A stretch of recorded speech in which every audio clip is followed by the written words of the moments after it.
В очередной раз. Ჩვენ კიდევ ერთხელ დავადასტურეთ რუსეთის ბირთვული ფარის საიმედოობა. სტრატეგიულ ძალებს შეუძლიათ სრულად უზრუნველყონ რუსეთის ფედერაციისა და საკავშირო სახელმწიფოს ეროვნული უსაფრთხოება.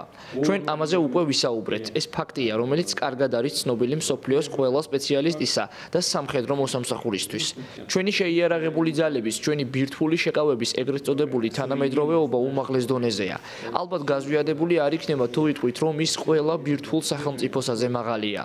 ბურევესტნიკი უნიკალური ბირთვული რაკეტაა, რომელსაც მსოფლიოში ანალოგი არ აქვს. ახლახანს დასრულდა გადამწყვეტი ტესტები. ამ იარაღის საბრძოლო მზადყოფნაში მოსაყვანად ჯერ კიდევ ბევრი სამუშაოა ჩასატარებელი.